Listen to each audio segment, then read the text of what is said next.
M Swaraj നിലമ്പൂരിൽ മത്സരിക്കുകയെന്ന് പറഞ്ഞപ്പോൾ വളരെ സന്തോഷം തോന്നി. സ്വരാജ് എൻ്റെ യുവ സുഹൃത്താണ്, അനുജനാണ്. അപ്പോൾ നിലമ്പൂരിൽ മത്സരിക്കുന്നു എന്നറിഞ്ഞപ്പോൾ ഞാൻ മാത്രമല്ല സന്തോഷിച്ചത്, എനിക്ക് തോന്നുന്നത് നാടാകെ സന്തോഷിച്ചു എന്നുള്ളതാണ്. പിന്നെ സ്വരാജിനെ നിയമസഭ കാത്തു നിൽക്കുകയാണ്. ഇതിനു മുമ്പ് തന്നെ അവിടെ എത്തേണ്ടതായിരുന്നു.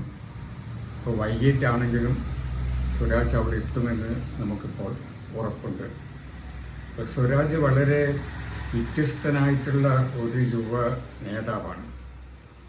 ഇപ്പോൾ സ്വരാജ് കേരളത്തിലെ പൂക്കളെക്കുറിച്ചൊരു പുസ്തകം എഴുതിയിട്ട് വളരെ മനോഹരമായിട്ടുള്ളൊരു പുസ്തകമാണ്. പൂവുകളെ സ്നേഹിക്കുന്ന ഒരാൾക്ക് മാത്രം എഴുതാൻ കഴിയുന്ന ഒരു പുസ്തകം. അതേസമയം തന്നെ അതിൻ്റെ പിന്നിൽ വലിയ അധ്വാനമുണ്ട്. അപ്പോൾ പൂക്കളെക്കുറിച്ച് പുസ്തകം എഴുതിയ സ്വരാജ് നിയമസഭയിൽ വന്നാൽ നിയമസഭയിൽ ആകെ പൂക്കൾ വിരിയും, സംശയമില്ല. അതുകൊണ്ട് ഈ യുവ നേതാവിനെ നമുക്ക് നിയമസഭയിൽ എത്തിക്കണം.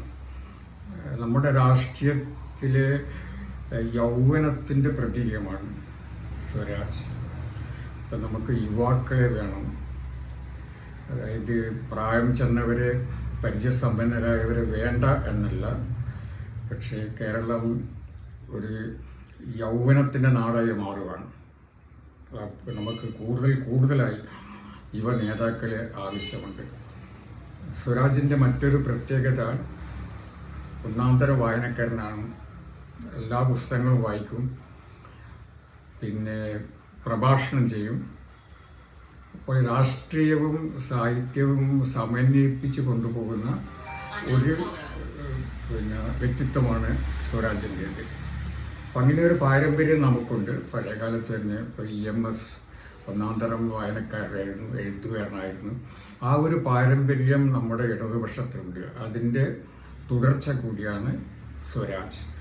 സ്വരാജ് വലിയൊരു മനുഷ്യസ്നേഹിയാണ്, നീതിക്ക് വേണ്ടി ശബ്ദിക്കുന്ന ഒരാളാണ്. അതുകൊണ്ട് അദ്ദേഹം ഏറ്റവും നല്ല സ്ഥാനാർത്ഥിയാണ്. ഇപ്പം നിലമ്പൂരിലെ സമ്പന്നരായകർക്ക് വീണ് കിട്ടിയ ഒരു നേതാവാണ്. അവർ ഈ നേതാവിനെ ജയിപ്പിക്കണം, ഈ സന്ദർഭം പാഴാക്കരുത്.